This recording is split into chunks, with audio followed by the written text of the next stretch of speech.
This program is brought to you by Emory University. Hello, my name's Rich Duszak. I'm Associate Editor for Health Services Research and Policy for the Journal of the American College of Radiology. Thank you for joining me today for this session of the journal's new webcast series. Value. It's a word we hear a lot in discussions about ongoing healthcare reform. But what is value, and why does it matter? What I'd like to do over the next several minutes is to offer first some perspectives on the ongoing evolution of healthcare payment policy. Second, some definitions of value, and third, suggest some opportunities that this creates for both clinical service providers and also researchers, individuals who represent both readers and potential authors of work in the Journal of the American College of Radiology. Let's start with an illustration of payment policy progression. In this graphic, the x-axis represents time. The y-axis represents value and risk. Value to various stakeholders in our healthcare delivery system, and risk largely to providers. We are currently in a system where we get paid for performing procedures, but we're rapidly moving into a system where we get paid for taking care of patients in bundled payments over periods of time. We're moving toward a system, and whether we'll get there or not is potentially debatable, where we will get paid for taking care of large groups of patients or populations. Let's look at that another way. We're currently in a system where we get paid for events of care. We're rapidly moving into a system under bundled payments where we get paid for encounters of care. And in a population health management arena, we get paid for engagement of patients over long periods of time. Let's look at this from another graphic, looking at the paradigm shift under which we're going right now. In this graphic, the x-axis again represents time. The y-axis in this graphic represents viability and performance, which often translates to financial success. As technology has advanced and led to considerable efficiencies for both technical and professional services, particularly in medical imaging, this model has served radiologists quite well. But that environment is rapidly changing, with utilization plateauing or decreasing and unit cost reductions underway and sometimes dramatic. The profession is experiencing a double whammy, and so that curve may be breaking moving forward. The paradigm of the future will be one of value. Those who will succeed under the new paradigm are those who will add value to patient care. The challenge is that we're entering an era where we're living in a little bit of both worlds. Those who best understand the future are those who will be best able to cross the gap between these two curves. They are the individuals and the organizations that will most effectively shorten the arrows here, both horizontally and vertically, and start off on the value curve at a higher performance level. So what is value? There's a lot of definitions out there, but it's essentially quality divided by cost. Or perhaps more simply, bang for the buck. Value increases when quality increases. Value also increases when cost decreases. And, in the best of worlds, it increases when quality increases at the same time as cost is reduced.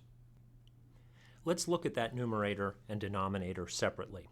Costs sounds simple and may be easier to quantify, but aren't necessarily straightforward. Most of the time, we're talking about costs to the payer. But those are not always the cost to the patient and/or his or her employer. Those are negotiated processes in a dynamic insurance market, and new plans, particularly those with high deductibles, can be a source of potential conflict between employees and their employers. The point here, costs for these stakeholders are not always aligned.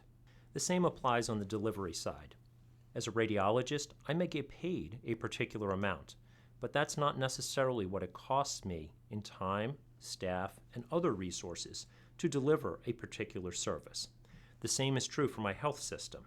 And in integrated markets where there may be a single payment, the potential exists for conflict between physicians and their bigger institutions.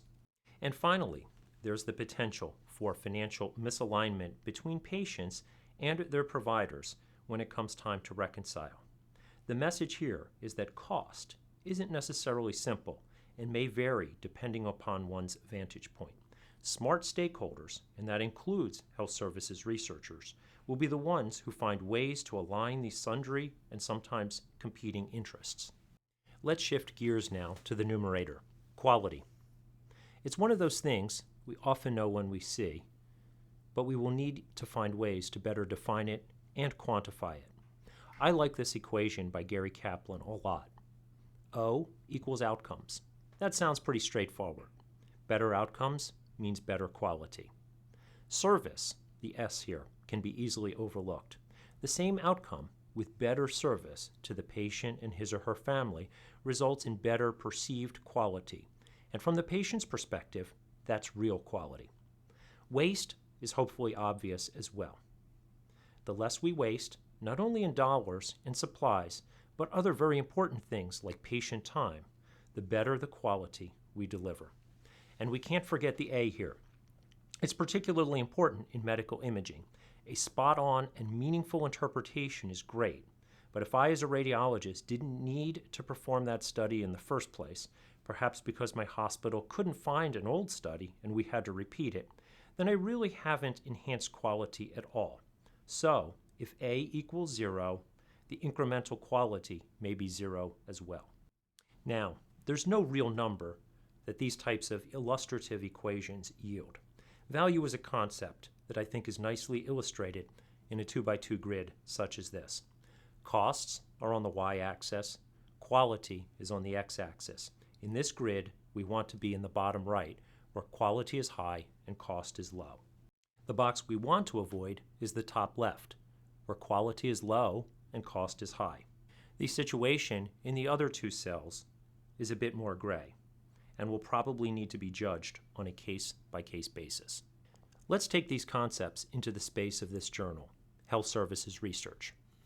Evidence-based medicine has been a long-standing goal of the ideal healthcare delivery system. Where's the proof that what I'm doing is good? That's a key question. And that traditionally has sometimes been the only question. Is it good or effective? What's the sensitivity or the specificity? What about patient survival or whatever other clinical endpoint you might choose? In a value-based world, however, we need to also be asking ourselves if something is also a good deal. That is, does the outcome or the quality justify the cost? I see that as a huge opportunity, both for clinicians and also for researchers who seek to answer both questions at the same time. That means looking not only at defined clinical endpoints, but also at a demonstration of value. Those are the types of papers that will hopefully be most impactful to busy physicians and the ones that will often be of greatest interest to journals such as ours. And so in practical terms, what does this all mean? Well, first, in our clinical practices, we need to increasingly identify ways to deliver value. And as individual providers and health systems and researchers, we need to seek better ways to define and measure value, because that's really the only way we can demonstrate it. I think we need to remember that value may be in the eyes of the beholder. Some things may seem most valuable to physicians, others to health systems, others yet to payers, different things to researchers, and some things most valuable to patients. The real win stories will be those that are perceived as valuable to as many of those and other stakeholders as possible.